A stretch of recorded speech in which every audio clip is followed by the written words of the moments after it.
Assalamualaikum pemirsa kreator, selamat berjumpa kembali. Semoga Anda sekalian dapat melaksanakan aktivitas dengan baik. Pemirsa, tak hanya masalah mudik atau gaji ke-13, kini ada kabar buruk lagi untuk para ASN. Pemirsa kreator, aparatur sipil negara atau ASN tahun ini menjadi salah satu profesi yang berdampak ganasnya COVID-19. Beberapa kebijakan dari pemerintah pusat membuat ASN harus gigit jari tahun ini. Salah satu kebijakan yang kontroversial dan membuat kaget para ASN Indonesia adalah penundaan gaji ke-13 yang seharusnya diterima pada bulan Juni. Gaji ke-13 sendiri merupakan gaji yang dikhususkan untuk para ASN yang masih memiliki anak usia sekolah untuk mendaftar sekolah atau sekedar mendaftarkan ulang sekolah anak. Untuk penanggulangan COVID-19 yang belum juga usai, Menteri Keuangan Sri Mulyani Indrawati sah akan menunda gaji ke-13. Pemirsa kreator, Sri Mulyani akan mengalihkan untuk penanggulangan COVID-19. Tak hanya itu saja, kemalangan yang dirasakan para ASN bertambah karena aturan dilarang mudik dan dari Kementerian Pendayaguna Aparatur Negara dan Reformasi Birokrasi.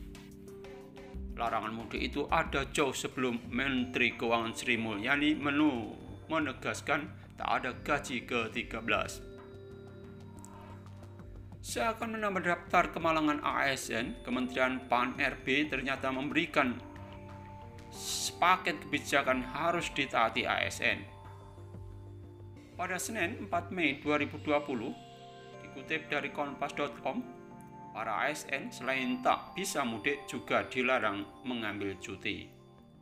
Hal itu sejalan dengan surat edaran Menteri Pendayaguna Aparatur Negara dan Reformasi Birokrasi PAN-RB nomor 46/2020 tentang pembatasan kegiatan bepergian keluar daerah dan atau kegiatan mudik dan atau cuti bagi aparatur sipil negara ASN dalam upaya penanggulangan penyebaran COVID-19.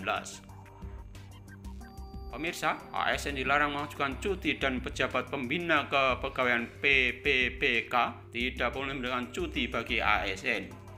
Namun ada beberapa pengecualian terang asisten Deputi Integritas dan Evaluasi Sistem Merit Kementerian PAN-RB Bambang Daryanto Sumarsono dalam keterangannya Minggu 3 April 2020. Pemberian cuti bisa dikabulkan apabila cuti yang diajukan sangat mendesak seperti cuti melahirkan, cuti sakit, cuti alasan penting. Pemirsa, cuti karena alasan penting itu hanya bisa dikabulkan jika benar-benar darurat, seperti keluarga sakit keras atau salah satu saudaranya meninggal dunia. Beda halnya dengan pegawai pemerintah dengan perjanjian kerja PPPK hanya mendapatkan cuti melahirkan dan cuti sakit saja. Kemudian yang disampaikan pada Senin 4 Mei 2020, pemberian cuti diterapkan sesuai dengan peraturan pemerintah PP nomor 17/2020. Ini adalah revisi dari PP nomor 11/2017 mengenai manajemen PNS dan PP nomor 49/2018 mengenai manajemen pegawai pemerintah dengan perjanjian kerja. PPK instansi harus mengawasi ASN dalam pemberian cuti sekaligus memastikan ASN tidak melakukan pergerakan keluar daerah dan garis miring atau mudik. Pemirsa, bila ada yang melanggar ketentuan ini, maka yang bersangkutan akan dijatuhi hukuman disiplin sesuai dengan PP nomor 53/2010 tentang disiplin PNS dan PP nomor 49/2018 tentang manajemen PPPK. Tindak lanjut dengan pelanggaran disiplin seperti penentuan kategori, penyebab tata cara, maupun mekanisme hukuman diatur sesuai masing-masing instansi. Pemirsa, penjatuhan hukuman juga mempertimbangkan dampak bagi instansi, pemerintah, dan masyarakat. penjatuhan hukuman disiplin bagi ASN yang bepergian keluar daerah tanpa izin, maka dilihat dampaknya. Apakah untuk unit kerja, apakah untuk instansi pemerintah, ataupun masyarakat, ujarnya. Kemudian Senin 4 Mei 2020, ASN dilarang mudik.